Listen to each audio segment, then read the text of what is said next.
அமெரிக்காவோட பாதுகாப்பு தலைமையகம் பென்டகன் இருக்குதானே, பென்டகனுக்கு பக்கத்தில் ஒரு மிசைல் தாக்குதல் இல்லாட்டி ஒரு ட்ரோன் தாக்குதல் நடத்தப்பட்டா எப்படி இருக்கும்னு சொல்லி கொஞ்சம் யோசிச்சு பாருங்க. எப்படி அமெரிக்காவில் பென்டகனோ அதே மாதிரி தான் இஸ்ரேலுக்குள்ள ஐடிஎஃப் ராணுவத்தினுடைய ஹெட் குவார்ட்டர்ஸ் ராணுவ தலைமையகம்ன்றது. அந்த ஐடிஎஃபினுடைய ராணுவ தலைமையகத்துக்கு பக்கத்தில் ஈரான் இன்றைக்கு ஒரு கொத்து குண்டு தாக்குதலை நடத்தியிருக்கு. மிகப்பெரிய ஒரு பரபரப்பை ஏற்படுத்தி இருக்கிற சம்பவமாக இது மாறியிருக்கு. ஈரானுக்குள்ள 2 முக்கியமான தாக்குதல் சம்பவங்களும் பதிவாகி இருக்கு. இப்போ அமெரிக்காவுக்கும் இஸ்ரேலுக்கும் இருக்கிற மிகப்பெரிய ஒரு தலையடி என்னன்னு சொன்னால், எப்படியான மிசைல்களை ட்ரோன்களை ஈரான் பயன்படுத்தி கொண்டிருக்கு, எப்படியான ஏர் டிஃபென்ஸ் சிஸ்டத்தை ஈரான் பயன்படுத்துறதுக்கு ஆரம்பிச்சிருக்குன்றது தான் இந்த 2 நாடுகளுக்கும் இருக்கிற மிகப்பெரிய ஒரு தலையடியான விஷயம். ஹோர்முஸ் நீரிணை சம்பந்தமாக இன்றைக்கு ஒரு நல்ல செய்தியும் கிடைச்சிருக்கு. என்னெல்லாம் நடந்து கொண்டிருக்குன்றதை இந்த வீடியோவில் விளக்கமாக தெளிவாக பார்த்துடலாம். அமெரிக்க ஜனாதிபதி டொனால்ட் ட்ரம்ப் போர் சம்பந்தமான ஒரு அப்டேட் வளம மாதிரி இன்றைக்கும் கொடுத்திருக்கிறார். 10 நாட்கள் கால அவகாசம் கொடுத்திருந்தேன், ஞாபகம் இருக்குதானே சொல்லி ஈரானை பார்த்து அமெரிக்க ஜனாதிபதி டொனால்ட் ட்ரம்ப் கேட்கிறார். 10 நாட்கள் கால அவகாசம் திங்கட்கிழமையோட முடிவுக்கு வருது. இதுக்கு முதல்ல 2 நிபந்தனைகள் விதிச்சிருந்தார். ஹோர்முஸ் நீரிணை திறக்கப்படணும், கப்பல் போக்குவரத்து வழக்கம் போல முன்னெடுக்கப்படணும், இந்த போர் முடிவுக்கு கொண்டு வரப்படுறது சம்பந்தமா ஈரான் நாங்கள் சொல்றதையெல்லாம் கேட்டு செயற்படணும் என்ற மாதிரி 2 நிபந்தனைகள் விதிக்கப்பட்டிருந்தது. இதோடையெல்லாம் உடன்பட முடியாதுன்னு சொல்லி ஈரான் நிராகரிச்சிருந்தது. அப்படியான ஒரு கால அவகாசம் காலக்கெடுவை நான் கொடுத்திருந்தேன், உங்களுக்கு ஞாபகம் இருக்கா? இந்த காலக்கெடு முடிஞ்சதுக்கு பிறகு ஈரான் நரகத்துக்குள்ள மூழ்க போகுதுன்னு சொல்லி இன்றைய நாள்லையும் அமெரிக்க ஜனாதிபதி டொனால்ட் ட்ரம்ப் ஒரு எச்சரிக்கையை விடுத்திருக்கிறார். போர் தொடர்ச்சியாக நடந்து கொண்டிருக்கு, ஈரானுடைய தாக்குதல்களும் தொடர்ச்சியாக நடந்து கொண்டிருக்கு. ஹோர்முஸ் நீரிணை திறக்கப்பட்டது சம்பந்தமா எந்த விதமான புதிய செய்திகளும் கிடையாது. ஆனால் ஈரான் அரச ஊடகம் இன்றைக்கு வெளியிட்டிருக்கிற ஒரு செய்தி என்னன்னு சொன்னால், சில கப்பல்களுக்கு மட்டும் அனுமதி கொடுக்கிறதுக்கு ஈரானுடைய பாதுகாப்பு தரப்பு தீர்மானிச்சிருக்குன்னு சொல்லி, அத்தியாவசியமான பொருட்களை ஏற்றி போற கப்பல்களுக்கு மட்டும் ஹோர்முஸ் நீரிணையை பயன்படுத்துறதுக்கு ஈரான் அனுமதி கொடுக்கிறதுக்கு ஒரு தீர்மானத்துக்கு வந்திருக்கு. ஆனா அந்த அத்தியாவசிய பொருட்கள் என்னன்றது இதுவரைக்கும் தெரியாது. இப்ப பார்க்குற நேரத்தில் எரிபொருளும் அத்தியாவசிய பொருள் தான். ஆனா எரிபொருள் கொண்டு போறதுக்கு கடைசி வரைக்கும் அனுமதி கொடுக்க போறது கிடையாதுன்னு சொல்லி ஏற்கனவே ஈரான் அறிவிச்சிருந்தது. இப்ப அத்தியாவசிய பொருட்கள் சில நேரங்களில் உணவுப் பொருட்கள் இருக்க முடியும், பெருமளவான உரம் கொண்டு போகப்படுது, ஃபர்டிலைசர் கொண்டு போகப்படுது, அதுக்கு சில நேரங்கள் அனுமதி கொடுக்கிறதுக்கு தீர்மானிக்கப்பட்டிருக்கா என்னன்றது தெரியாது. அத்தியாவசிய பொருட்களை ஏற்றி போற கப்பல்களுக்கு மட்டும் அனுமதி கொடுக்கப்படும் சொல்லி ஈரான் அறிவிச்சிருக்கு. ஆனாலும் அமெரிக்காவினுடைய இஸ்ரேலோட சம்பந்தப்பட்டிருக்கிற இந்த ஒரு கப்பல்களுக்கும் ஹோர்முஸ் நீரிணையை பயன்படுத்துறதுக்கு கடைசி வரைக்கும் அனுமதி கொடுக்க போறது கிடையாது என்ற நிலைப்பாட்டில் ஈரான் தொடர்ச்சியா உறுதியா இருந்து கொண்டிருக்கு. இன்னைக்கு இஸ்ரேல் மேலே நடத்தப்பட்டிருக்கிற ஒரு முக்கியமான தாக்குதல் கீரியா சொல்லப்படுற ஒரு பிரதேசம் இருக்கு. இந்த பிரதேசத்தில் தான் இஸ்ரேலினுடைய ராணுவம் ஐடிஎஃப் ராணுவத்தினுடைய ஹெட் குவார்ட்டர்ஸ் தலைமையகம் இருக்கு. இப்போ அமெரிக்காவில் நான் முதல்ல சொன்ன மாதிரி அமெரிக்காவில் எப்படி பாதுகாப்பு தலைமையகம் பென்டகன் இருக்கோ, அதே மாதிரி இஸ்ரேலை பொறுத்த வரைக்கும் ஐடிஎஃபினுடைய ஹெட் குவார்ட்டர்ஸ் தலைமையகம் தான் அங்கே இருக்கிற பென்டகன் என்ற மாதிரி நாங்கள் விளங்கிக் கொள்ள முடியும். அந்த இடத்தை இலக்கு வச்சு ஈரான் ஒரு மிசைல் தாக்குதலை நடத்தியிருக்கு, கொத்து குண்டு தாக்குதல் நடத்தப்பட்டிருக்கு. இந்த தாக்குதலை நாங்கள் முறியடிச்சிருக்கிறோம் சொல்லி இஸ்ரேல் அறிவிச்சிருந்தாலும் அந்த கட்டடத்துக்கு பக்கத்தில் இருக்கிற காப்பாக்ல சில சேதங்கள் பதிவாகி இருக்கு. 5 பேர் காயமடைஞ்சிருக்கிறாங்க என்றதை இஸ்ரேல் தரப்பே உறுதி செய்திருக்கு. பொதுவாகவே இஸ்ரேல்ல இருந்து சேத விவரங்கள் முழுமையாக வெளியிடப்படுறது கிடையாது. 5 பேர் காயமடைஞ்சிருக்கிறாங்கன்னு சொல்லி சொல்லப்படுறதை வச்சு பார்க்குற நேரத்திலேயே பெரிய சேதங்கள் சில நேரங்களில் பதிவாகி இருக்கலாம் என்ற மாதிரி நாங்கள் ஒரு ஊகத்துக்கு வர முடியும். அந்த மாதிரியான ஒரு தாக்குதல் சம்பவம் இஸ்ரேலுக்குள்ள இன்னைக்கு பதிவாகி இருக்கு. இந்த தாக்குதலில் பெரிய அளவான சேதங்கள் கிடையாது, உயிர் சேதங்கள் கிடையாது, ஒரு சிலர் மட்டும் சின்ன காயங்களுக்கு உள்ளாகி இருக்கிறாங்கன்னு சொல்லி இஸ்ரேல் அறிவிச்சிருந்தாலும், இப்ப வெளியில இருந்து பார்க்கிறவர்களை பொறுத்த வரைக்கும் ஒரு நாட்டினுடைய, அதுவும் நாங்க அயன்டோம் வச்சிருக்கிறோம், எங்களை வான் தாக்குதலால கடைசி வரைக்கும் சேதங்களை ஏற்படுத்த முடியாதுன்னு சொல்லி கொண்டிருந்த இஸ்ரேலினுடைய ராணுவ தலைமையகம் இருக்கிற இடத்தின் மேல கொத்து கொண்டு தாக்குதல் நடத்தப்பட்டு காப்பாக்கில் சில வாகனங்களுக்கும் கட்டடங்களுக்கும் சேதம் ஏற்பட்டிருக்குன்னு சொன்னா, அந்த நாட்டில் இருக்கிற பொதுமக்களை பொறுத்த வரைக்கும் ராணுவ தலைமையகத்தையே பாதுகாக்க முடியாம இருக்கு.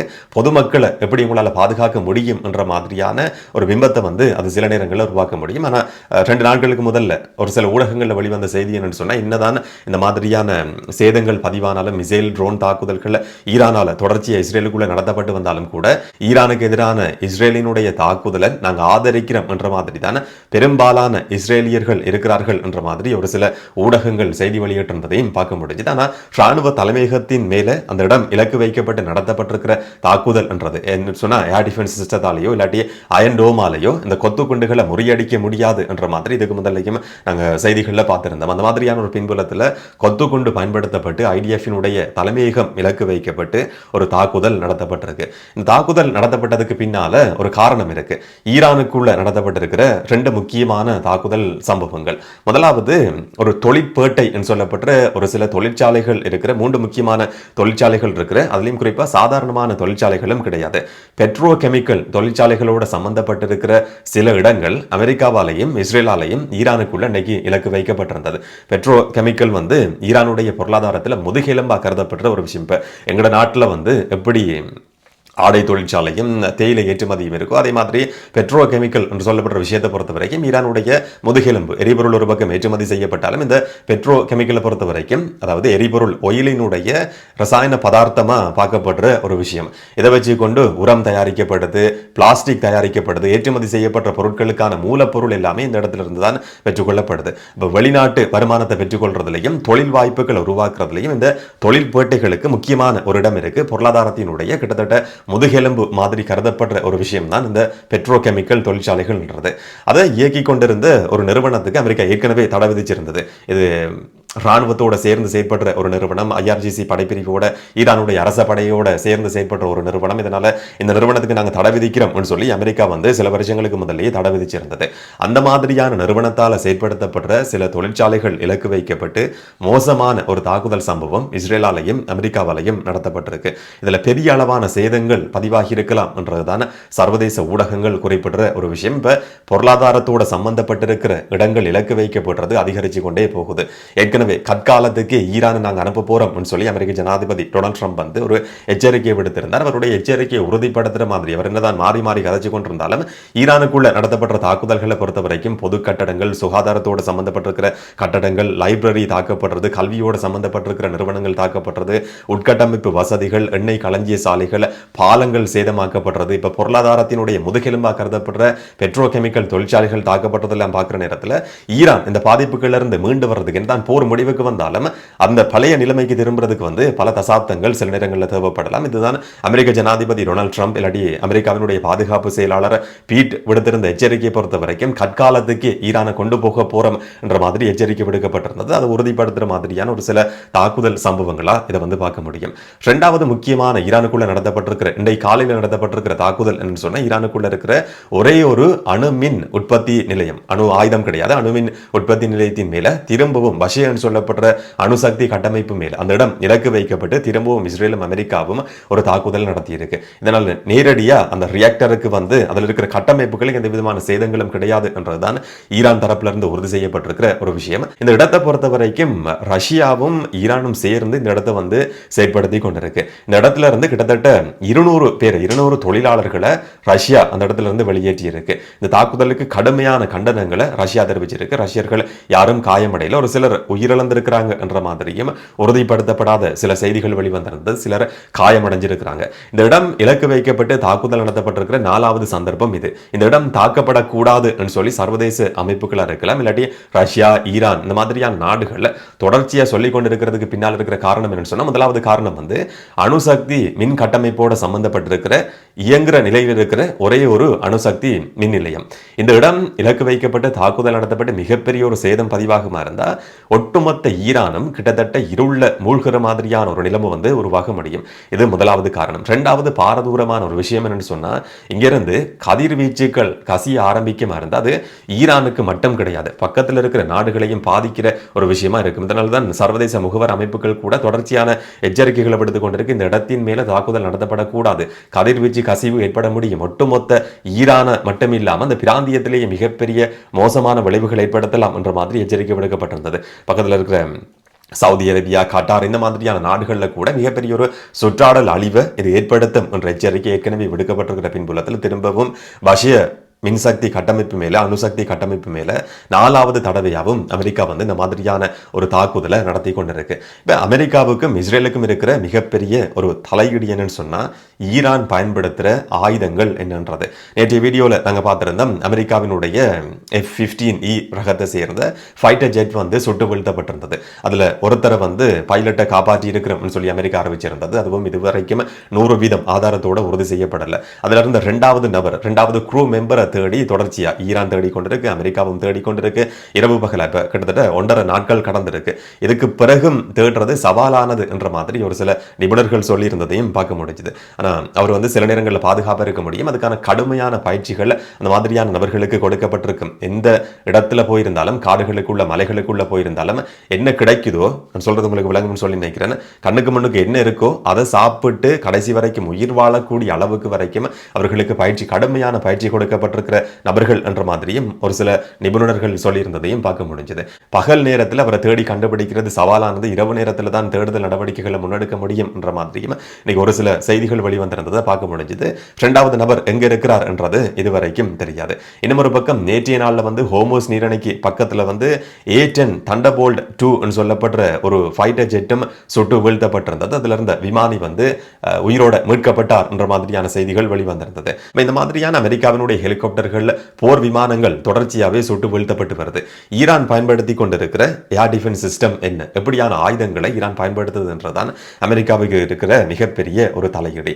ஈரான் பாதுகாப்பு தரப்பு அறிவிச்சிருந்தது ஒரு புதிய ஏர் டிஃபென்ஸ் சிஸ்டத்தை நாங்கள் பயன்படுத்துறதுக்கு ஆரம்பிச்சிருக்கிறோம்னு சொல்லி. ஆனால் அந்த ஆயுதம் எப்படியானதுன்றதை இதுவரைக்கும் வெளி உலகத்துக்கு வெளிப்படுத்தப்படலை.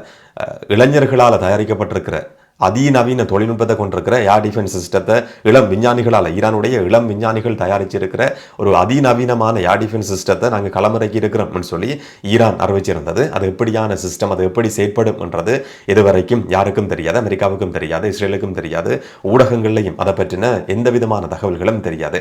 இப்போ ஒரு நாட்டில் 2 நாடுகளுக்கு இடையில போர் நடக்குதுன்னு சொன்னால் அந்த நாடு எப்படியானது என்றது வந்து சில நேரங்களில் பெரும்பாலும் தெரிஞ்சிருக்கும். அந்த நாட்டில் இருக்கிற ஆயுதங்களும் பெரும்பாலும் தெரிஞ்சிருக்கும்.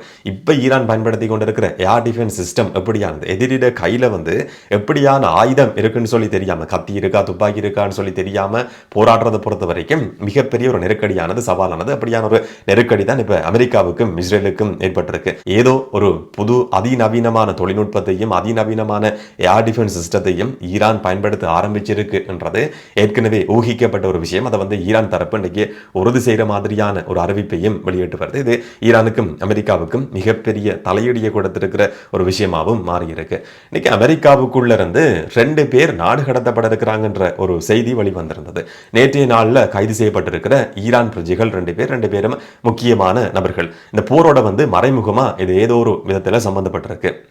ஹமீட் அஃப்ஷர் சொல்லப்படுற ஒரு நபர் வந்து ஈரான் பிரஜை, அவருடைய மகளோட, இவங்க ஒரு பெண், அவருடைய மகளோட வந்து அமெரிக்காவில் இருக்கிறாங்க. அமெரிக்காவில் கிரீன் கார்டு வீசா பெற்றுக் கொண்டிருக்கிறாங்க. அங்கிருந்து வெளியேற்றதுக்கான தீர்மானத்தை அமெரிக்கா வந்து எடுத்திருக்கு.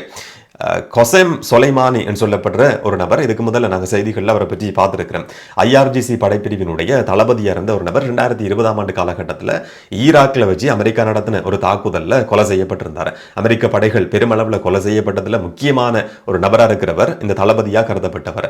அவர் வந்து அமெரிக்கா ஒரு தாக்குதல் நடத்தி கொலை செய்திருந்தது. அப்படி கொலை செய்யப்பட்ட கொசேம் சொலைமானியினுடைய மருமகளும் அவருடைய மகளும் தான் நேற்றிரவு கைது செய்யப்பட்டிருக்கிறாங்க. அமெரிக்காவில் இருந்து அவங்க நாடு கடத்தப்படலாம், ஈரானுக்கு அனுப்பி வைக்கப்படலாம் என்ற மாதிரி ஒரு செய்தி வெளிவந்திருக்கு. என்னன்னு சொன்னா, அமெரிக்காவுக்குள்ள கிரீன் கார்டு வீசாவை பெற்றுக்கொண்டு அமெரிக்காவுக்குள்ள வாழ்ந்து கொண்டிருக்கிற இந்த நபர் வந்து ஈரானுக்கு சார்பான பதிவுகளை போட்டுக் கொண்டிருக்கிறார், அமெரிக்காவுக்கு எதிரான பதிவுகளை போட்டுக் கொண்டிருக்கிறார், சாத்தான் என்ற மாதிரியான விமர்சனங்களை முன் வச்சிருக்கிறார் என்ற மாதிரி பேசப்பட்டிருந்தது. அவருடைய இன்ஸ்டாகிராம் பக்கத்தை வந்து டிலீட் பண்ணி இருக்கிறாங்களாம். இந்த மாதிரியான பதிவுகளை போட்டதுக்கு பிறகு, அது கண்டுபிடிக்கப்பட்டதுக்கு பிறகு டிலீட் பண்ணி இருக்கிறாங்களாம். அதனால அமெரிக்க தரப்பு வந்து அதை உறுதி செய்திருந்தது. புதிய அதிவியர் தலைவரையும் பாராட்டி இருக்கிறார் என்ற மாதிரி சொல்லப்பட்டிருந்தது.